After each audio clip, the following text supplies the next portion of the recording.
Hello, I'm Sean Shapiro. I'm a police constable with the Toronto Police Service and a member of the Traffic Services Safety Programs Unit. We're excited to be here with you virtually for this year's Arrive Alive Drive Sober Conference. 32 years of asking people to plan ahead to stop impaired driving is impressive. What's not impressive is that we still have to ask. Impaired driving hasn't stopped, so we must continue the good work that Arrive Alive does by asking everyone to do the right thing. Of course, when people don't do the right thing, the police will continue to enforce impaired driving laws. If your day includes alcohol or drugs and you haven't made plans in advance for a safe drive home, you're left to make decisions in the moment, and there's a problem with that scenario. You're already impaired, and at that point you shouldn't be making decisions that could have deadly consequences. I think it's fair to say that impaired people aren't known for their decision making, at least not good ones. How do people convince themselves to get behind the wheel of a car after consuming alcohol or drugs, especially when it's generally understood that it's against the law? Well, they make excuses. They convince themselves that they're justified. We've compiled a list of excuses and asked some of our members to read them on camera so we can capture their reactions. It's late. There won't be anyone on the roads, so I'll be fine. Just the trees and the telephone poles, I guess. Yeah, but the rest of the people won't be. Yeah, there are other people on the roads. There's always somebody on the road. It's just me in the car, so if I crash, I'll be responsible for myself. I never drive my friends drunk. No, your friends and your family have to arrange your funeral. Drunk driving affects more than just the involved driver. It affects their family, their friends, and other road users. You know, but I guess your family won't depend on you if you're missing. You might not drive your friends drunk, but if you end up dying, your friends are still going to be affected. My kids are in the car. I'd never drive unsafely with them in tow. Wow. Oh my gosh. That's awful. They just arrested someone for having Yeah, I heard that, yeah. There are more than enough drivers that drive drunk with their kids in their car. What? What? No, that's just no. No. You've just put your kids in danger. I'm sorry, I'm stuck on this one. Are you kidding me? Oh, my God. Okay. I've only had 2 drinks. Yeah, it's always 2 drinks. That excuse is getting old. You know how many times I've heard that as a police officer? It only takes one. Cabs are too expensive, and I don't do Uber. Defense attorneys are expensive too. Well, then just don't go out. Trust me, it's a lot cheaper than getting a lawyer. You have 2 feet. You can walk.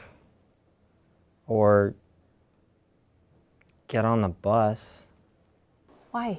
Why don't you do Uber? Then those 2 legs will get you pretty far. I've been doing this a long time. It doesn't make it right. Okay, so it just hasn't been caught. Doesn't make it any better. Maybe it's time to get some help. Then you should probably get help. I can handle my liquor. That's what you think. Many have thought that. Many were wrong. Can you? Can you really? No, you can't. So can every other person that's been stopped and arrested for drinking and driving. I wasn't drinking. I just smoked a joint. Okay, sir, well, that's still impaired. Drinking, smoking, same thing. I wasn't drinking. I just smoked a joint. Can have the same or worse impact on yourself and whoever you might run into.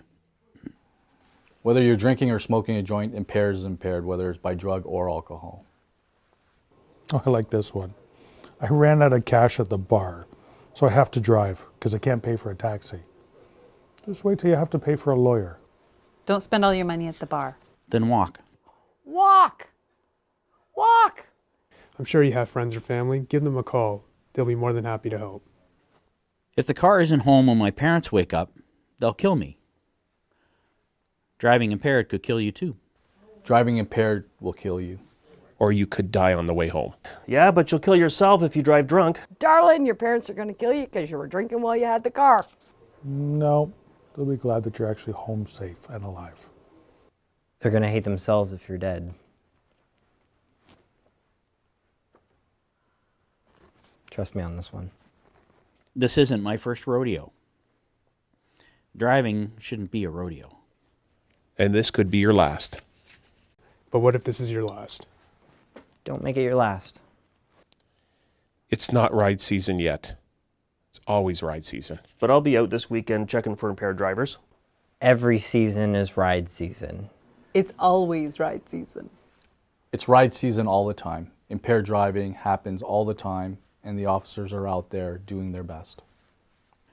I'm not going very far. My house is 1 kilometer away. It only takes a few meters to take a life. Sometimes that's all you need. I've heard that more than once, and many serious collisions occur near where someone lives or works. Statistically, they happen within 2 kilometers of home, right? Right. Yeah, I've heard that before. Crashes happen closest to home. Yeah, I've heard that one. I'm not going very far. My house is 1 kilometer away.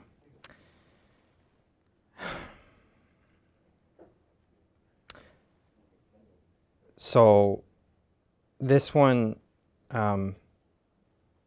hits home. I had a friend in high school who did exactly this. And